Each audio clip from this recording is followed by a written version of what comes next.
ரோஹித் அன்று சொன்ன வார்த்தைகள் எனக்கு மிகப்பெரிய நம்பிக்கையை கொடுத்துள்ளது. தற்போது IPL தொடரில் கலக்கி வரும் CSK வீரர் சிவம் தூபே கூறியுள்ள வார்த்தைகள் தான் இது. அதுவும் T20 உலகக்கோப்பை நெருங்கி வரும் வேளையில் இந்த கருத்தை கூறியிருப்பது சலசலப்பை ஏற்படுத்தியுள்ளது.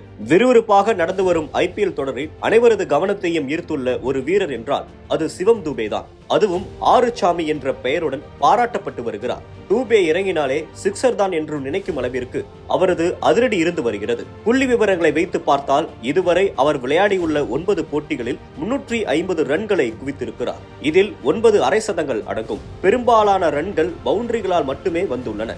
இப்படிப்பட்ட ஒரு வீரர் உருவாவதற்கு CSKவின் முன்னாள் கேப்டன் தோனிதான் காரணம் என அவரது ரசிகர்கள் கொண்டாடி வருகின்றனர். ஆனால் அவர்களுக்கே அதிர்ச்சியை கொடுத்திருக்கிறது சிவம் தூபேவின் சமீபத்திய பேட்டி. T20 உலகக்கோப்பை தொடருக்கான இந்திய அணியில் சிவம் தூபே இடம்பெற்றிருக்கிறார். இது குறித்து நடத்தப்பட்ட பேட்டியில், கடைசியாக ஆப்கானிஸ்தானுக்கு எதிரான T20 தொடரில் விளையாடினேன். அப்போது என்னிடம் பேசிய ரோஹித், நீ பேட்டிங் மற்றும் பவுலிங் என இரண்டையும் செய்யக்கூடிய வீரராக இருக்கிறாய். ஆனால் அதை வைத்து உன்னால் என்ன செய்ய முடியும் என்பதை நாங்கள் பார்க்க வேண்டும். முடிந்தவரை உன்னுடைய திறமையை வெளிப்படுத்து. என்னை பொறுத்தவரை நீ சிறப்பாக விளையாடுவாய் என கூறினார். ஒரு கேப்டன் என்னிடம் இப்படி சொன்னதுதான் மிகப்பெரிய ஊக்கம் தந்தது என கூறியிருக்கிறார். தோனி ஃபார் எ ரீசன் என CSK ரசிகர்கள் கூறிக்கொண்டிருக்கும் நிலையில் T20 உலகக்கோப்பை தொடரை மனதில் வைத்து சிவம் தூபே பேசியிருப்பது சலசலப்பை ஏற்படுத்தி உள்ளது.